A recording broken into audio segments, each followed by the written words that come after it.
It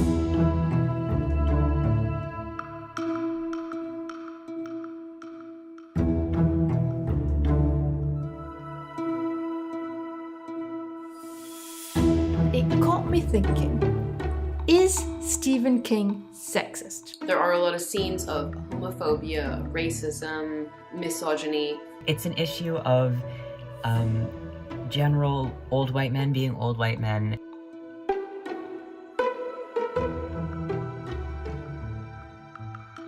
Si je vous parle de l'œuvre de Stephen King, il y a sans doute un certain nombre de choses qui vont vous venir spontanément à l'esprit. Des personnages d'écrivains, des éléments surnaturels, des groupes d'enfants, des traumatismes d'enfants, des petites villes du Maine, le sujet des addictions ou de la santé mentale, et bien sûr des références cachées à d'autres livres de King. Mais si je vous disais qu'il y a des choses auxquelles on pense un peu moins, mais que vous risquez pourtant de trouver dans quasiment chacun de ses livres. La violence conjugale, les agressions sexuelles, des policiers cruels et violents, des institutions corrompues, les dégâts de la pauvreté, des inégalités sociales et du racisme. Laissez-moi vous emmener découvrir une facette moins connue de l'horreur de Stephen King. C'est un écrivain que j'affectionne énormément et dont l'œuvre est très riche, et je suis donc très heureuse de vous retrouver pour cette nouvelle vidéo. He is known as the king of horror, responsible for over 65 of the scariest books on the market. The interesting thing about the Nasty People is that they are elderly college academics who've just gone to the dark side. Gone to the dark side. Yeah, they've gone to the dark side.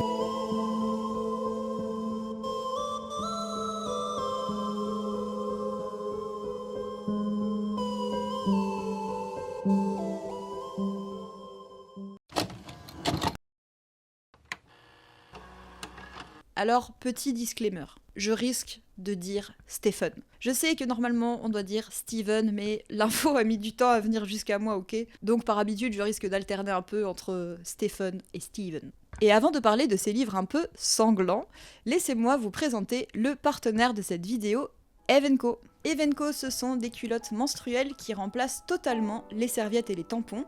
Vous n'avez besoin d'aucune autre protection pendant 12 heures. Je sais pas vous, mais avec d'autres protections hygiéniques, perso, ma plus grande terreur c'était les risques de choc toxique. Je trouvais toujours les produits inconfortables et pleins de composants chimiques qui me rassuraient pas du tout. Alors que les culottes Evenko sont fabriquées en coton bio certifié. Elles bénéficient d'un label, le GOTS, qui garantit des normes environnementales et des conditions sociales décentes tout au long de la chaîne de fabrication. C'est une marque française et pour en avoir essayé beaucoup, franchement je les trouve incroyables, elles sont super confortables et super jolies. Ça change la vie honnêtement, une fois qu'on a essayé vous verrez qu'on revient jamais en arrière. Chaque culotte dure 5 à 7 ans et fait économiser jusqu'à 900 €, c'est-à-dire environ 2250 serviettes et tampons. Et en ce moment, il y a une grosse promo pour Octobre Rose qui est valable sur tout le site. À cette occasion, 10% des bénéfices sont reversés à une association qui lutte contre le cancer du sein. Avec le code Margorito, vous avez 10 € offerts et c'est bien sûr cumulable avec les promotions. Le lien est dans la description. Merci à Evenko de soutenir mon travail et c'est parti pour la vidéo. Pour introduire le propos, je dois vous dire que j'ai découvert Stephen King quand j'avais environ 11-12 ans grâce à mon père. 11-12 ans, oui, c'est un peu tôt, ne faites pas ça. Mon père avait une étagère dans laquelle il y avait énormément de BD, mais aussi quelques livres, notamment il y avait une édition en plusieurs petits volumes de La Ligne Verte. Et il faut savoir que dans ma famille, l'adulte qui lisait, dans ma perception, c'était plutôt ma mère, parce que ma mère, elle lisait des vrais livres. Elle lisait des gros romans de littérature blanche, mais aussi de la psychologie, de la philosophie, des choses comme ça. Là où mon père, lui, il lisait de la BD et de la littérature de genre, donc en l'occurrence des romans policiers, des romans fantastiques et un peu de science-fiction. Et la première image qu'on a en général de Stephen King, c'est celle-là. C'est un écrivain populaire, un écrivain qui vend énormément, et qui écrit des choses qui peuvent plaire à des gens qui ne lisent peut-être pas ce qu'on appelle de la culture légitime. Autrement dit, une culture qui est considérée comme supérieure, qui est validée par des institutions comme l'école, les milieux académiques et universitaires, etc. Et pendant de nombreuses années, le simple fait d'être un écrivain populaire, ça a valu à Stephen King un certain mépris de la part des classes supérieures. En réaction, il se serait d'ailleurs comparé lui-même à l'équivalent littéraire d'un Big Mac avec des frites. Alors dans cette vidéo, le but, ça va pas être de raconter la vie de Stephen King. Le parcours de King, la façon dont il a marqué son œuvre, c'est quelque chose qui a déjà beaucoup été analysé et discuté. Et c'est d'ailleurs quelque chose qui agace un peu Stephen King lui-même. Dans un essai appelé Anatomie de l'horreur, mais aussi dans de nombreuses interviews, il dit que le registre de l'horreur, c'est un peu le genre par prédilection où on ressent le besoin de psychologiser, voire de psychanalyser l'auteur, de chercher dans ses traumatismes d'enfance qu'est-ce qui a bien pu le pousser à écrire des choses aussi affreuses. Et donc quand on parle de King, les documentaires, les interviews, les articles, etc., rappellent souvent que quand il était petit, il aurait été témoin de la mort d'un autre enfant percuté par un train. Et alors cette histoire, elle est tout le temps mentionnée, racontée à toutes les sauces. Pourtant, dans Anatomie de l'horreur, voici comment Stephen King parle lui-même de cet événement. On venait de trouver une case dans laquelle me ranger. On venait de me trouver un mobile, bon Dieu. Si j'avais écrit Salem et Shining, si j'avais déchaîné la peste sur le pauvre monde dans le fléau, c'était parce que j'avais vu un camarade de jeu se faire écraser par un train durant ma petite enfance. Je considère cette idée comme totalement spécieuse. De tels jugements psychologiques à l'emporte-pièce sont aussi sérieux à mes yeux que l'horoscope des quotidiens. Bref, cette histoire de trauma originel, Stephen, ça l'a saoulé quoi. Et en plus, cette histoire de trauma, je trouve qu'elle correspond bien à une certaine conception qu'on se fait de l'horreur, qui est une conception très psychologisante. Les monstres, l'horreur, tout ça, ça renverrait à l'inconscient, aux peurs d'enfants, aux pulsions, enfin à des choses qu'on aurait tous et toutes au fond de nous finalement. C'est quelque chose qu'on a beaucoup dit au sujet de Ça, un roman dont vous avez sans doute entendu parler grâce à ses très célèbres adaptations. Et ce roman, pour beaucoup, il mettrait en scène les peurs enfantines et la façon dont elles continuent de nous hanter tout au long de notre vie. Mais en fait, de mon côté, ce qui me surprend énormément, c'est que on adore parler de l'enfance de Stephen King pour avoir des clés de lecture sur son œuvre, mais pourtant on parle assez rarement du fait que King, c'est quelqu'un qui a grandi dans une famille monoparentale des classes populaires. Son père a abandonné sa famille quand il avait 2 ans, et donc Stephen il a été élevé par sa mère qui a dû s'occuper toute seule de ses 2 enfants. La mère de King a accumulé des emplois difficiles et peu rémunérateurs. Elle a été repasseuse dans une blanchisserie, boulangère, vendeuse, femme de ménage, tout ça pour essayer de faire survivre ses 2 enfants. Donc King a connu la précarité très tôt dans sa vie, et à une époque très particulière parce qu'il a grandi dans les États-Unis des années 50. Dans Anatomie de l'horreur, toujours, il dira de cette période « Ma génération formait un terreau idéal pour les graines de l'horreur. Nous avions été élevés dans une étrange atmosphère foraine faite de paranoïa, de patriotisme et d'orgueil national. » Alors pourquoi je vous raconte tout ça ? Après avoir dit oui, nanani, ici on n'est pas là pour raconter la vie de Stephen. En fait, je vous raconte ça parce que je pense que le parcours de King, il a été marqué par une certaine expérience des structures sociales. Et mon intuition, c'est qu'on n'en parle pas assez. On ne parle pas assez du fait que les livres de Stephen King sont traversés par des questions sociales. Je crois qu'il n'y a pas un seul de ces livres où on n'a pas, à minima en toile de fond, de la précarité, du chômage, des inégalités sociales diverses, ça revient vraiment tout le temps. Il y a une sensibilité au rapport de domination dans son œuvre, et ça, non seulement je crois que c'est constitutif, que c'est genre central dans l'œuvre de King, mais je crois aussi que c'est une des raisons de son succès et de pourquoi ses livres résonnent avec autant de lecteurs et de lectrices. Est-ce que Stephen King serait Stephen King s'il avait grandi avec son père et sa mère dans une maison bourgeoise ? Je ne crois pas.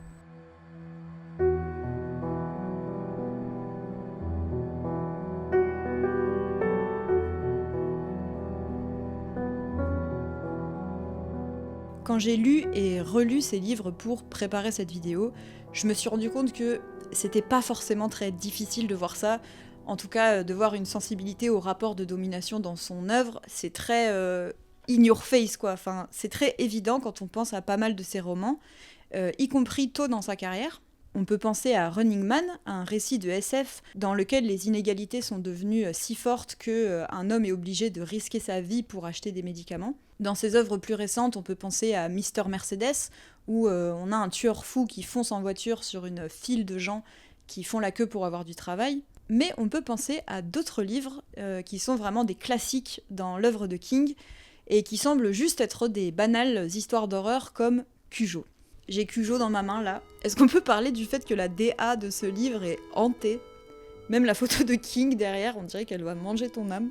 Si n'importe qui vous parle de Cujo, on va vous dire c'est l'histoire d'un chien qui attrape la rage et qui tue tout le monde. Et effectivement, c'est ça.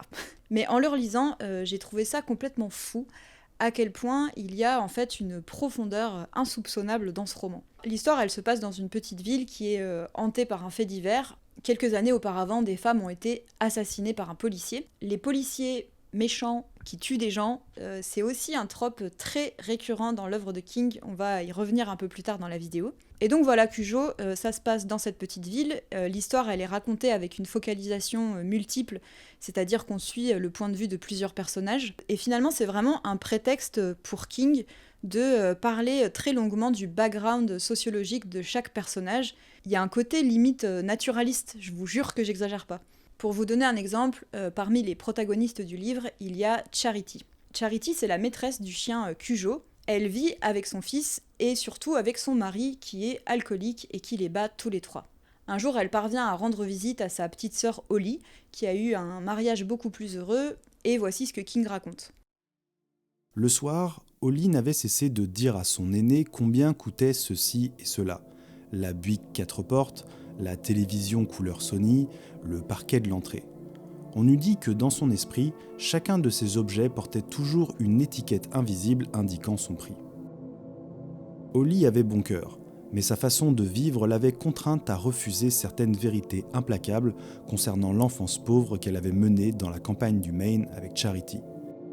Charity craignait qu'en avouant à sa sœur qu'elle avait essayé d'obtenir la permission de Joe pendant des années pour pouvoir venir, que même ainsi, elle avait failli se faire fouetter à coups de ceinture, elle craignait qu'en avouant ces choses à Holly, celle-ci, révoltée, ne se mette en colère au lieu de lui apporter réflexion et réconfort. Pourquoi en colère ? Peut-être parce qu'au fond d'elle-même, là où les Buick, les télécouleurs et les parquets de bois ne parvenaient plus à produire leur effet rassurant, Holly se rendait compte qu'elle avait frôlé un mariage similaire, une vie similaire. Aucun bruit n'avait depuis leur départ résonné dans la maison, excepté les voix des deux femmes tandis qu'elles se rappelaient leur bon vieux temps. Toutes deux s'étaient rendues compte qu'on pouvait ouvrir les placards tant qu'on ne regardait pas trop loin à l'intérieur. Il s'y trouvait peut-être encore quelques vilaines bêtes prêtes à mordre.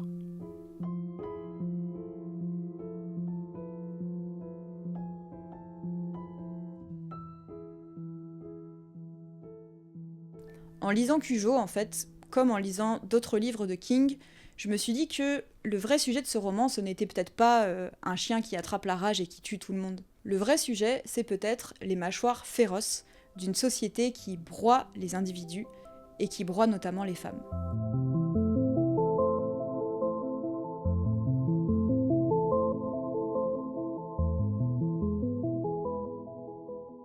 Dans Cujo, en fait, je vous laisserai découvrir si ça vous intéresse, mais les violences sexistes sont vraiment au cœur du livre. Comme je disais, on a un personnage qui est aux prises avec un mari violent, et en fait, ça m'a totalement saisi à quel point King décrit de manière très précise les mécanismes, notamment l'hypervigilance quand on vit avec un homme violent, la sensibilité extrême au changement d'humeur du mec, etc.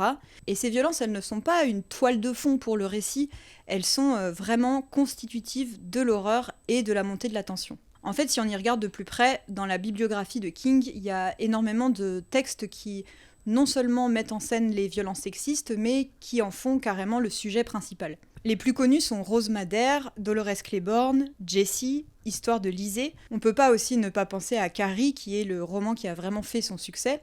Et tout ça, c'est pas neuf, c'est pas un sujet qui est arrivé subitement dans son œuvre. Cujo, dont je vous parlais, ça date de 1981. C'est plus vieux que mon humble existence. Et sûrement que la vôtre aussi, si j'en crois mes stats YouTube. Et c'est sans compter tous les récits dans lesquels les violences sexistes, elles apparaissent de manière plus secondaire. Et honnêtement, de tout ce que j'ai lu jusqu'ici, c'est présent quasiment à chaque fois. Dans le bingo de King, il y a quasiment toujours un mari violent, un violeur, un mec qui n'écoute pas les meufs parler, qui les frappe ou les exploite. Et surtout, en face, on a en général un personnage féminin fort, dont on voit bien qu'il est malmené par des structures patriarcales. Le livre de cet esprit qui m'a le plus touchée, c'est sans doute Rose Madère. C'est un roman de King sorti en 1995, dans lequel on va suivre la fuite d'une femme qui s'échappe de son couple et surtout qui s'échappe de son mari qui lui fait subir des violences conjugales. Le personnage du mari, Norman, là encore, c'est un policier. Et le roman est hyper prenant et hyper intéressant parce qu'il montre bien que la violence qui est subie par le personnage de Rose, c'est pas seulement les coups, mais c'est aussi la difficulté de trouver de l'aide, le manque de ressources financières pour s'échapper, les séquelles physiques et psychologiques, le stress post-traumatique et l'escalade dans la violence qui peut aller jusqu'au féminicide. Et surtout, le fait que le mari est policier, en fait, ça constitue une prison très solide autour du personnage principal, parce que elle n'a personne à qui demander de l'aide. Elle voit qu'il y a une grande solidarité entre son mari et ses collègues. D'ailleurs, il lui dit tout le temps que les flics sont des frères. Il a des moyens faciles pour la retrouver, et surtout, il se sent dépositaire d'une forme légitime de violence. Il dit par exemple « Il la frappait rarement au visage, il évitait même. Frapper au visage était bon pour ces connards d'ivrognes qu'il avait arrêtés par centaines au cours de sa carrière de policier. » Donc le roman ne se contente pas de représenter la violence, il décrit aussi un continuum entre le patriarcat et des institutions d'État comme la police. Je vous raconte pas la suite de l'histoire, mais sachez que le point de départ du récit, c'est que ce qui permet concrètement à Rose de partir, c'est de voler la carte bleue de son mari, donc de se réapproprier son capital économique, et d'aller se réfugier dans un foyer associatif pour femmes qui a été complètement géré et créé par d'autres femmes victimes de violences. Rose Madère, comme pas mal de livres de King en réalité, illustre donc vraiment très bien à la fois des violences faites aux femmes, mais aussi le poids des structures qui permettent à ces violences d'être exercées. Il y a même une forme d'intersection dans les violences représentées. Par exemple, Norman, le mari de Rose, c'est un flic hyper raciste et homophobe. Sa violence, elle s'inscrit vraiment dans un continuum de domination qui ne s'arrête pas du tout au sexisme. Et King, il est aussi très fort pour montrer le terreau très ordinaire finalement dans lequel cette domination prend place. Dans Cujo par exemple, désolée je reviens dessus mais j'aime vraiment trop ce livre. Dans Cujo, on a un personnage de femme battue, mais on a aussi un autre personnage de mère au foyer qui a finalement renoncé à tous ses rêves, qui se sent totalement disparaître dans son quotidien, où elle se sent réduite à des fonctions maternelles et où elle est très seule. C'est un personnage très beau qui m'a beaucoup fait penser à La femme gelée d'Annie Ernaux, pour celles et ceux qui l'ont lu. C'est une take étrange, mais si vous aimez Annie Ernaux, lisez Cujo, c'est trop bien. Toutes ces femmes, elles sont fortes, elles sont actrices dans l'histoire, et King les met en scène dans un moment d'élan, de révolte complètement incendiaire, où elles vont s'élever contre les hommes et contre les structures qui les oppressent. Brusquement, elle ne fut plus qu'une femme en verre, remplie d'un liquide rouge pâle, un liquide qui était de la fureur pure, sans la moindre altération.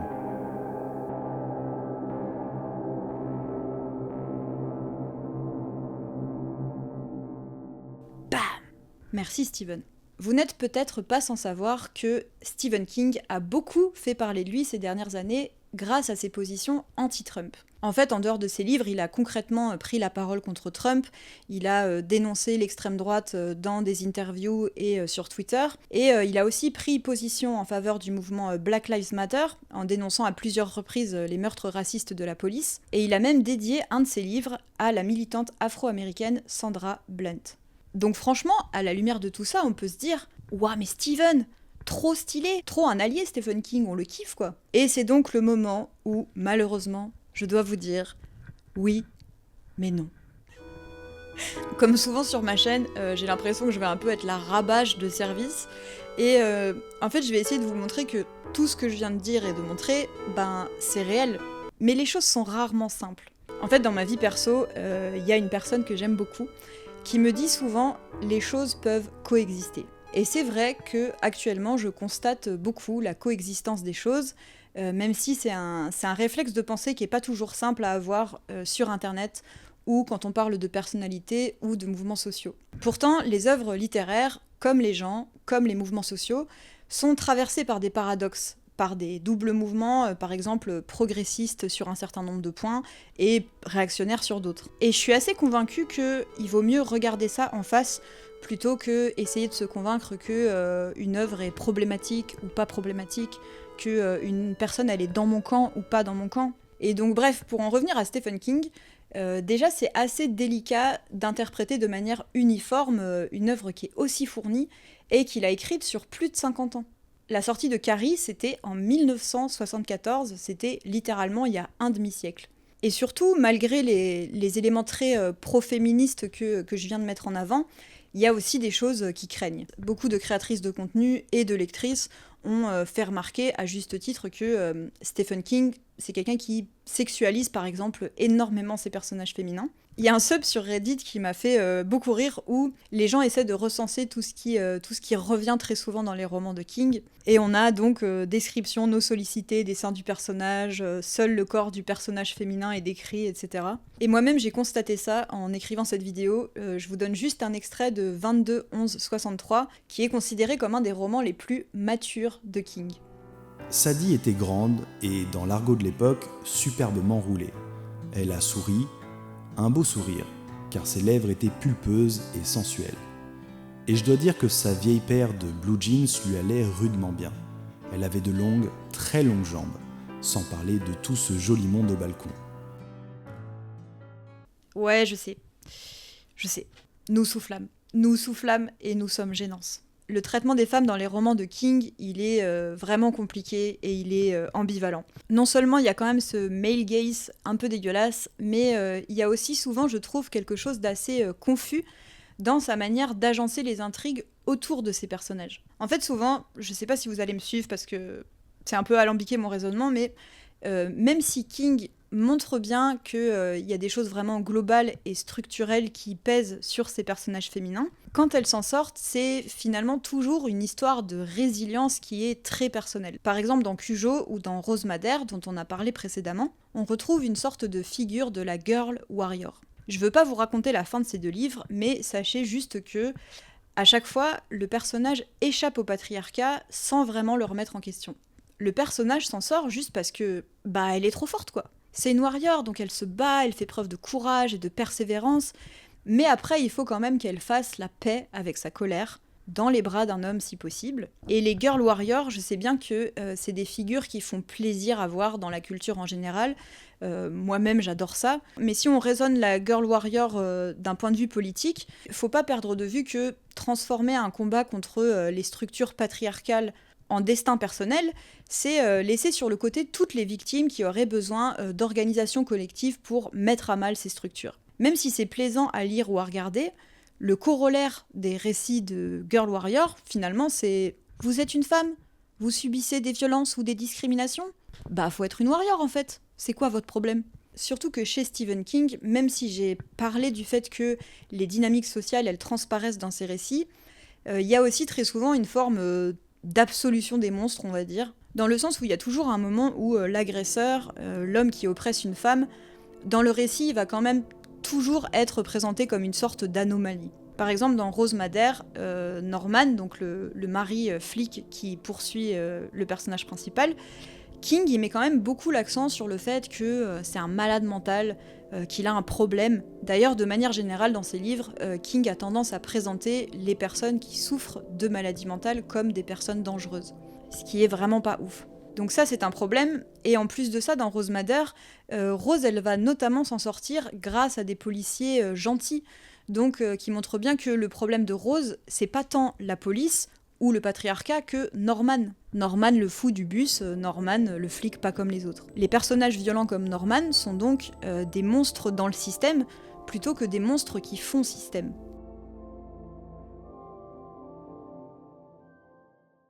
Alors je vois déjà les commentaires des gens qui vont me dire « Oui, nanani, tu politises de ouf, un simple roman d'horreur, n'importe quoi, les féministes wokistes, tout ça. » Avant de prendre votre petit clavier pour m'écrire ça, sachez que pour un écrivain aussi populaire que King, au moment où il publie Rose Madère, c'est pas du tout anodin d'analyser la vision qu'il donne des violences conjugales parce que aux États-Unis, 52% des femmes sont victimes de violences conjugales au cours de leur vie. Plus de la moitié des femmes, et donc aussi des femmes qui sont susceptibles de lire Stephen King, plus d'une femme sur deux va vivre des événements approchant de ceux racontés dans le bouquin au cours de sa vie. Donc c'est absolument pas anodin de regarder la manière dont il parle de ça, et il y a donc une ambivalence, je trouve, dans la façon qu'a King de parler de ces questions, et si on élargit, c'est quelque chose qu'on retrouve dans son traitement d'autres discriminations. Par exemple, King essaye depuis longtemps, à sa façon, de parler de racisme dans ses livres. C'est un sujet central dans La Ligne verte, il y a aussi souvent des personnages noirs et des personnages racistes méchants dans ses récits. Comme on l'a vu, il a aussi pris des positions antiracistes publiquement, donc voilà, c'est un sujet qui est important pour lui, un sujet sur lequel il tient à se positionner. Sauf que, déjà, King est souvent critiqué pour son utilisation vraiment abusive du N-word, et pour des descriptions qui sont en fait assez dégradantes de ces personnages noirs et des quartiers dans lesquels ils habitent, par exemple. Et quand on y regarde de plus près, les personnages noirs de King sont très souvent stéréotypés. J'ai lu un article très intéressant sur le trope de la magical minority, donc la minorité magique, théorisée par l'autrice Nnedi Okorafor. J'en profite pour dire qu'il y a énormément de sources et d'articles dans la description, donc n'hésitez pas à aller jeter un œil. N'hésitez pas à cliquer sur le lien Patreon ou Ko-fi, notamment, si vous voulez soutenir mon travail. Et donc, en gros, le trope de la minorité magique, c'est une représentation qu'on retrouve dans de nombreuses œuvres de fiction, dans lesquelles il y a un personnage racisé, la plupart du temps une personne noire, qui est 1. Dans une histoire majoritairement consacrée à des protagonistes blancs, 2. La seule vocation de ce personnage, c'est de venir en aide à un protagoniste blanc, que bien souvent il ne connaissait même pas au début de l'histoire. Au cours de l'intrigue, le personnage magique disparaît ou meurt ou sacrifie quelque chose de très grande valeur en aidant le personnage blanc. Le personnage magique est souvent non éduqué, atteint d'un handicap mental et ou dans une position ou classe sociale inférieure. Et enfin, il ou elle est sage, patient et touché par la spiritualité. Il a un côté proche de la terre et il ou elle a d'ailleurs souvent littéralement un pouvoir magique. Alors on peut trouver plein d'exemples de ce motif dans la pop culture, pas seulement chez Stephen King. Et là où ça rejoint un peu le trope de la girl warrior, c'est que ça peut sembler être une représentation assez positive de prime abord. Dans l'article que je vous mentionnais, l'auteur explique que c'est souvent des personnages qui deviennent importants pour les fans, qui sont intéressants et touchants, qui apportent plus de diversité au récit. Mais voilà, c'est aussi un trope qui s'inscrit dans une forme peut-être plus subtile ou plus latente de racisme, mais un racisme quand même dans lequel les personnages racisés, finalement, ils ne peuvent pas être considérés comme des personnages principaux, ils sont réduits à un rôle subalterne, et en fin de compte, ils sont plus considérés comme des outils ou des rouages que des vrais moteurs de l'intrigue. Et quand on parle d'œuvres culturelles aujourd'hui, j'ai l'impression qu'on va un peu vite dire que représentation égale progressisme. Représentation égale inclusion, c'est trop bien, etc.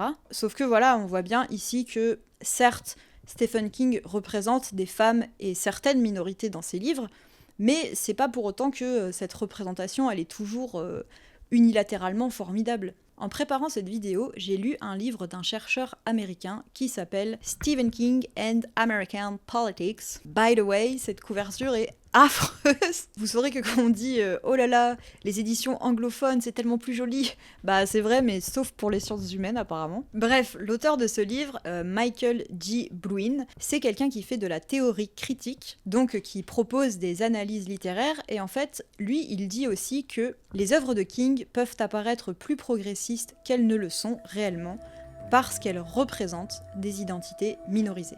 Et dans son analyse de l'œuvre de King, Michael G. Bluin, il postule que, malgré ce que King affirme, il y a vraiment un regard politique qui traverse l'ensemble de ses livres et qui a beaucoup évolué au cours du temps. Et d'après lui, le regard politique de King dans ses œuvres, il est caractérisé par l'ambivalence.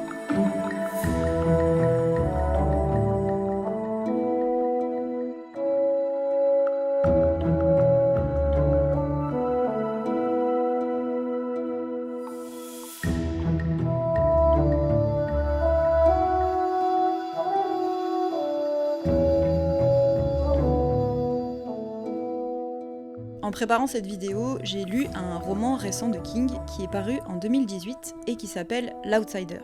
L'Outsider, c'est un roman trop bien déjà. J'ai passé un excellent moment de lecture honnêtement. Mais c'est aussi un roman qui est hyper riche et passionnant à analyser pour tout ce qui nous intéresse ici. En fait, l'Outsider, ça commence comme un polar très gris, très brumeux. Ça se passe dans une petite ville de l'Oklahoma où un meurtre terrible a eu lieu. On a retrouvé le corps d'un petit garçon assassiné, supplicié et violé. Et donc cet événement suivi de l'enquête pour trouver le meurtrier, ça va totalement bouleverser l'équilibre de cette petite ville. Et dès les premières pages, j'ai été capturée par ce récit, franchement.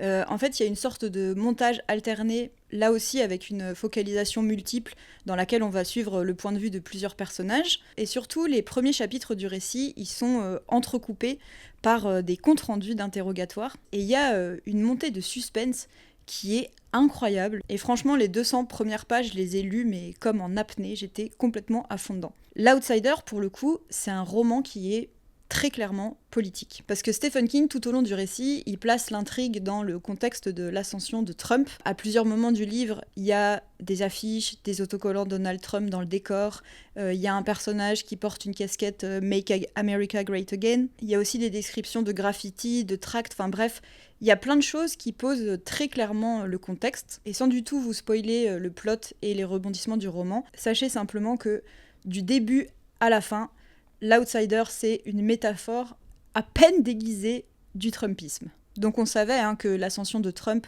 c'est quelque chose qui a beaucoup préoccupé Stephen King, même si lui a toujours dit qu'il ne voulait pas faire de politique dans ses romans, ce qu'il fait quand même, j'espère que je l'ai déjà bien démontré dans cette vidéo. Ces dernières années, Stephen King s'est mis à faire de la politique de manière assez frontale dans ses romans, notamment dans l'Outsider. Et donc de prime abord, l'Outsider peut carrément et très clairement être interprété comme un roman assez radical contre l'extrême droite. Dès la toute première page, dès les toutes premières lignes, on a par exemple une scène qui évoque les violences policières racistes. Écoutez, c'est vraiment les premières lignes du roman. C'était une voiture banalisée, une berline américaine quelconque, mais les pneus à flanc noir et les 3 hommes à l'intérieur en trahissaient la nature. 2 jeunes noirs se tenaient sur le trottoir.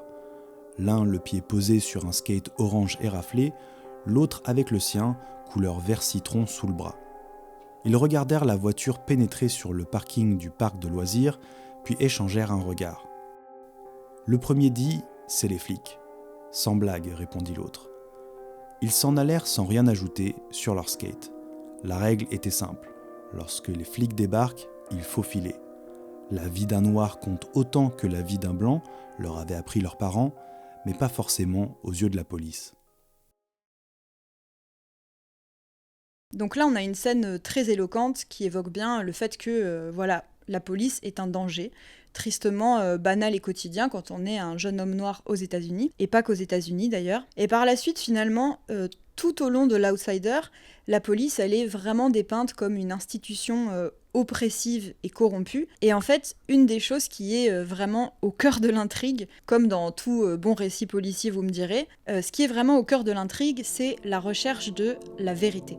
Et cette vérité, dans le monde de l'Outsider, elle est très fragile. Elle est menacée par des enjeux de pouvoir, par des institutions corrompues, mais elle est aussi menacée par un assassin, et je ne vous dirai pas qui, par un assassin qui se nourrit de la colère, du sentiment d'injustice, qui se nourrit de la désinformation et des polarisations simplistes que ça crée dans la petite ville. Et c'est un assassin qui agit aussi parce que les citoyens les plus haut placés et qui ont du pouvoir, en fait, ils ne croient pas du tout en son existence et ils ne voient pas le danger. Et en fait, Stephen King, dans l'Outsider, il crée vraiment une sorte de fable sur la fragilité de la vérité dans un monde qui est consumé par la désinformation et le gaslighting. Que tout ça sert une sorte de monstre qui va monter les citoyens les uns contre les autres, et aussi le fait que une communauté qui est modelée par des inégalités et par des pouvoirs corrompus, elle ne fait tout simplement pas le poids face à ça. Donc vous voyez que la métaphore de l'extrême droite, elle est pas, c'est pas du tout tiré par les cheveux de la voir dans l'Outsider. Et de ce point de vue, c'est un excellent récit qui joue sur un certain nombre de peurs et de tensions dans un contexte de montée de l'extrême droite, qu'il dénonce et dont il montre plein de rouages. Cependant, vous vous doutez bien que, à ce stade de la vidéo, si je vous parle de ce livre, c'est parce que, évidemment, les choses ne sont pas si simples. Dans Stephen King and American Politics, Michael G. Bluen, il explique que pour lui, les travaux de King, ils sont imprégnés par des sentiments politiques assez variés. Et en fait, ce qu'on constate, c'est que la vision politique que King montre dans l'Outsider, en fait, comme dans tout le reste de son œuvre, elle est ambivalente. Elle est comme coupée en deux, à l'image du roman qui, vous le verrez, ou vous le savez si vous l'avez lu, le roman, il est littéralement coupé en deux. D'un côté, certes, cette histoire est très clairement une métaphore et une mise en garde contre l'extrême droite, mais de l'autre côté, pour Michael G. Bluen, on peut aussi tout à fait voir l'Outsider comme un conte réactionnaire, ni plus ni moins. Le premier truc qu'il faut souligner et qui est assez évident en fait quand on lit le bouquin, c'est que même si King fait des mises en garde contre le racisme et la haine, en fait c'est comme s'il faisait preuve lui-même des biais qu'il dénonce. Par exemple, il va créer de la peur en s'appropriant des légendes mexicaines, et il y a une sorte d'altérité un peu exotique qui fait peur. Mais aussi quand on parle de contes réactionnaires, une chose très intéressante et qui m'a frappée, c'est que dans l'Outsider, il y a vraiment des scènes qui représentent à leur manière le peuple, the people. En fait, il y a une scène qui m'a hyper marquée, qui se passe devant un tribunal. Je suis sûre que vous vous en rappelez si vous l'avez lu. On est devant le tribunal et là, il y a une foule en colère qui réclame justice. Une foule qui est complètement en délire, qui est odieuse, qui est assoiffée de sang, qui est dégueulasse. Stephen King, il compare même cette foule à une horde de hyènes. Et la scène est hyper longue, elle est très spectaculaire. Franchement, ça m'a fait penser à Germinal ou à des scènes d'autres romans du 19e. Et c'est une scène qui m'a mise hyper mal à l'aise. Comme je le disais, il y a une histoire de meurtre qui est au cœur du récit, mais qui est aussi une histoire d'agression sexuelle. Et ce qu'il faut savoir, c'est que le livre, il est sorti en mai 2018. Donc à ce moment-là, au moment où sort l'Outsider, ça fait 8 mois qu'on est en pleine affaire Weinstein. On est en plein dans la déferlante du mouvement MeToo, et j'ai trouvé ça très chelou, en fait, de convoquer cet imaginaire de pugilat, de foule sanguinaire qui réclame le bûcher, de convoquer cet imaginaire-là dans ce contexte, et autour d'une histoire notamment d'agression sexuelle, ça m'a mise assez mal à l'aise. Parce que vous savez sans doute que MeToo a été comparé à une chasse aux sorcières, à une justice aveugle de foule qui veut mettre des hommes au bûcher et tout. Et donc cette scène, elle m'a fait un effet je sais pas trop ce que je suis en train de lire là. Et pour Michael G. Bluen, en fait, cette scène, comme pas mal de passages dans l'Outsider, ça donne une image du peuple qu'on retrouve dans plusieurs livres de Stephen King en fait, dans des livres comme Salem, Bazar ou Dôme par exemple. Dans les livres de King où il y a un événement qui vient perturber une communauté, souvent le peuple il est finalement dépeint comme une sorte de horde un peu décérébrée, et Bluen dit même comme un troupeau de moutons à la recherche de son berger. Tout à coup, on dirait un groupe qui devient très homogène et qui est à la merci de leaders charismatiques, à la merci de tyrans, de fanatiques religieux, etc. Et en fait, l'un des gros soucis de cette représentation dans l'Outsider, c'est que, comme je le disais, on est de manière assumée et très claire dans une métaphore de l'extrême droite. En dépeignant le peuple de cette manière, King, inconsciemment sans doute, il fait passer un message qui est finalement très antidémocratique. C'est une image antidémocratique parce que, en fait, il montre que, laisser le pouvoir à cette horde, c'est un peu dangereux quand même. Ils sont pas raisonnables, ils font peur, ils sont prêts à abandonner l'état de droit.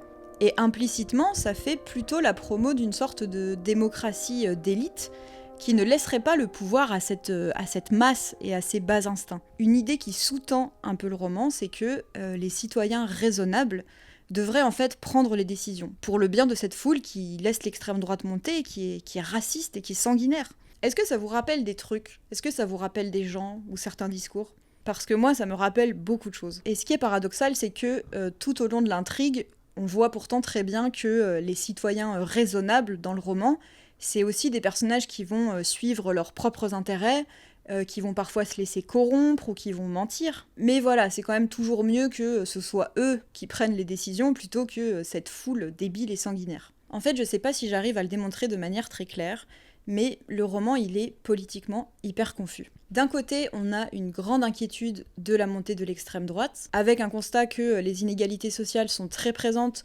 que l'extrême droite se nourrit de ça, et donc que c'est un danger, qu'il faut la combattre. Et de l'autre, on a une rhétorique très réactionnaire, où le peuple a l'air d'être une masse monstrueuses, homogènes et incontrôlables, et donc l'idée que c'est un peu de leur faute finalement, et que les citoyens raisonnables, qui prendraient les bonnes décisions, en fait ils sont un peu dépassés par tout ça. Je vous cite Michael G. Bluin toujours. L'Outsider démontre régulièrement comment les rhétoriques libérales et populistes se fondent l'une dans l'autre dans un étrange amalgame, un patchwork improbable et contradictoire.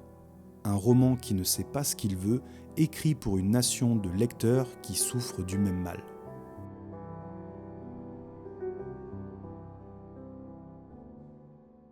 Je vais faire une take un peu étrange, donc préparez-vous. En écrivant cette vidéo, je me suis dit que Stephen King me faisait beaucoup penser à un autre écrivain que j'aime beaucoup, Émile Zola. J'avais dit que ce serait étrange, mais vous allez voir, normalement ce parallèle a du sens. Émile Zola, c'est un grand romancier du 19e siècle qui n'écrivait pas du tout des romans d'horreur, mais comme Stephen King, c'est quelqu'un qui a décrit des rapports de domination dans son œuvre. Lui, il s'est surtout intéressé aux classes sociales, mais aussi au sexisme, et il a créé une œuvre sombre et vraiment magistrale autour de ça. Comme Stephen King, Émile Zola, c'est quelqu'un qui était révolté par la société dans laquelle il vivait, et comme Stephen King, il en a tiré des conclusions que moi je trouve politiquement assez confuses. Je vais simplifier de ouf parce que c'est pas le sujet ici, et surtout parce que je vais en parler plus longuement dans une autre vidéo. Abonnez-vous, la cloche, tout ça. Mais en gros, en 1871, il y a eu une grosse révolte populaire en France qui s'appelle la Commune, et Zola, comme plein d'écrivains et d'intellectuels, il a plutôt mal réagi à la Commune et à ses revendications. Après avoir décrit dans quantité de bouquins les conditions horribles dans lesquelles vivent les classes populaires, les inégalités sociales, l'absence de perspective, etc., au moment où le peuple a décidé de se révolter et de construire une façon de gouverner différente, voici ce que Zola écrivait en parlant de la Commune.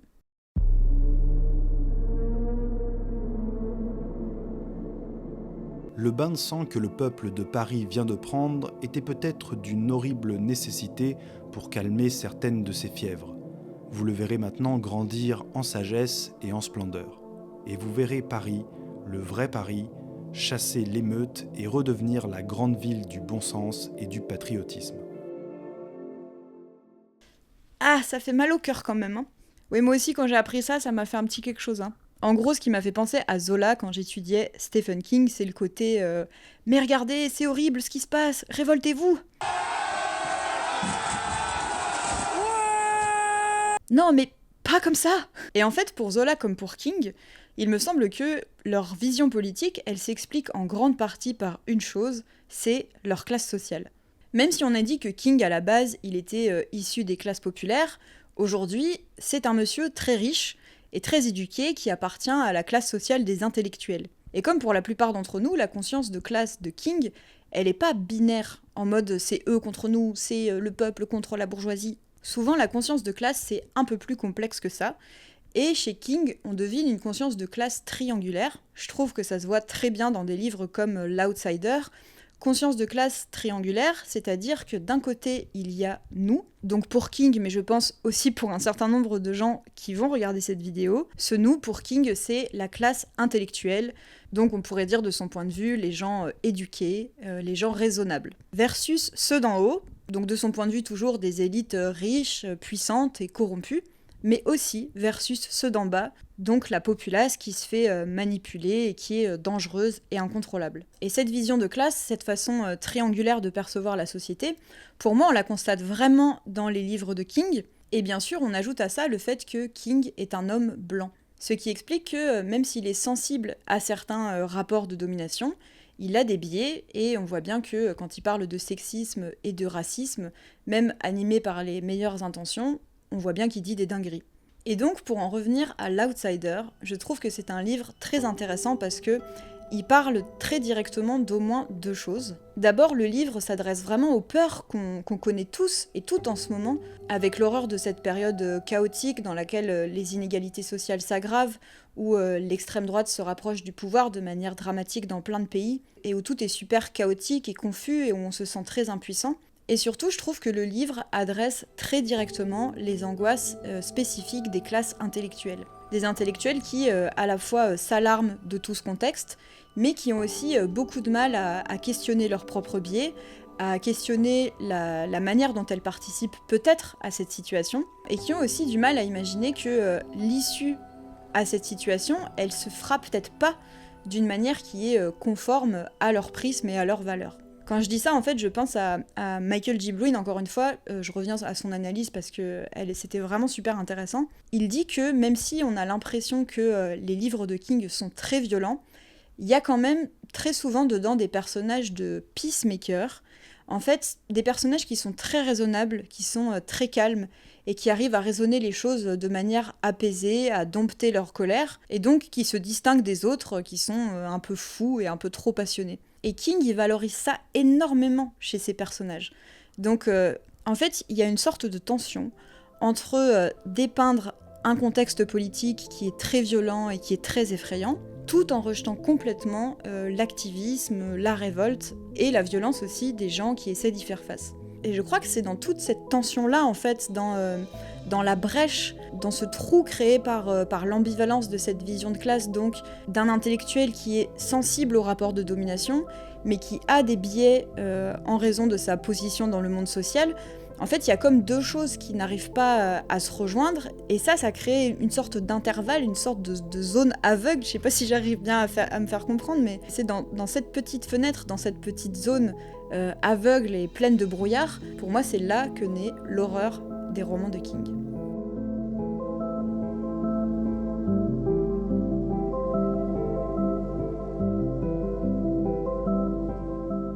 Je voulais juste raconter une dernière chose. Déjà, je voulais juste rappeler encore une fois que l'œuvre de King, elle a énormément évolué au fil du temps.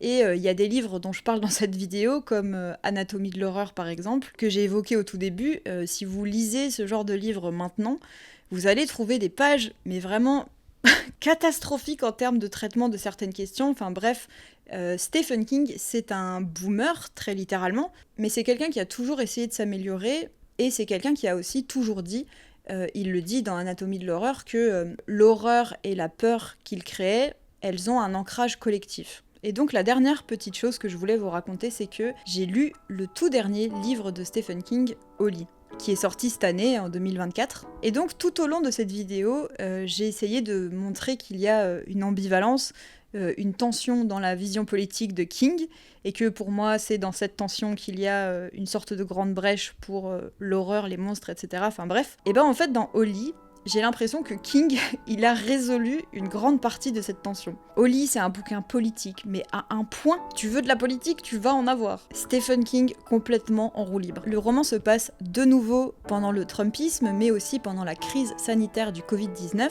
et King en fait des caisses sur Trump, sur les politiques vaccinales qui ont laissé mourir plein de gens, sur la police qui tue, etc., etc.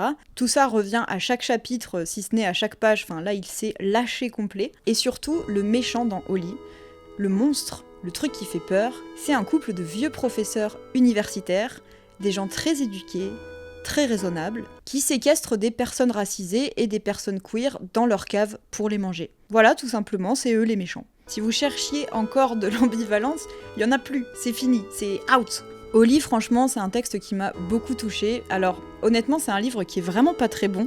Je trouve que ça se sent que Papy King se fait vieux, et il en fait genre vraiment trop avec ses deux vieux profs d'extrême droite cannibales là. Et donc certes, on a perdu de l'ambivalence politique, mais pour moi, on a aussi clairement perdu en mystère et en profondeur littéraire. Mais j'ai été hyper touchée par ce récit, notamment parce que King, il met en scène plusieurs personnages féminins dans le livre. Et il y a notamment une jeune femme noire qui écrit de la poésie. Elle est encouragée et accompagnée par une écrivaine plus âgée. Et il y a une relation comme ça autour de l'écriture et de la transmission qui est au cœur du livre. Et en fait, il y a une espèce de douceur immense, je trouve, qui se dégage. Il y a beaucoup d'intertextualité. King fait des hommages à plein de poétesses américaines. Et en fait, j'ai été touchée, non pas vraiment par le livre lui-même, parce que, comme je le disais, il est assez moyen en vrai. Mais j'ai été touchée parce qu'il témoigne d'une volonté de King de rester du bon côté. Dans ce livre, moi j'ai vraiment senti King qui veut continuer à apprendre des jeunes générations, King qui prend conscience de son vieillissement mais qui se refuse à devenir un vieux réac. Et c'est fait très maladroitement, mais je pense qu'avec toute cette vidéo, vous comprenez que j'essaie d'apporter un regard critique, argumenté. mais que tout ça part du fait que tous ces livres, ils ont énormément compté pour moi. Et je dirais même, peut-être que ça va avoir l'air bizarre, mais je suis convaincue que d'autres personnes vont comprendre ce que je veux dire. Je dirais même que Stephen King, bizarrement, c'est quelqu'un qui compte pour moi, pour qui j'ai énormément de tendresse. Donc ça me touche énormément de voir l'évolution dans sa manière de faire de l'horreur, et de voir qu'il y a une constante, je trouve, c'est que ce qui a toujours hanté les personnages de King, c'est quelque chose qui nous hante aussi, et c'est l'absence de perspective collective. Et donc les romans d'horreur, ils ont peut-être pas pour vocation de changer le monde ou d'être des tribunes politiques, mais ils disent des choses sur nos zones collectives d'obscurité, et si on veut bien se donner la peine de les prendre au sérieux, pour moi, ils donnent une forme au chaos. Je termine sur une citation de Écriture, qui est sans doute mon texte préféré de King.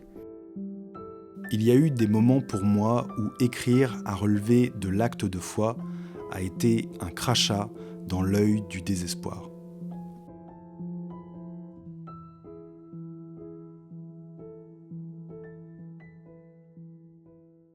Merci beaucoup de m'avoir écouté jusqu'ici. Si cette vidéo vous a plu, n'hésitez pas à soutenir mon travail par un don, même de 2 € sur mes pages Patreon et Ko-fi. C'est uniquement grâce à votre soutien que je peux me lancer dans ce genre de projet.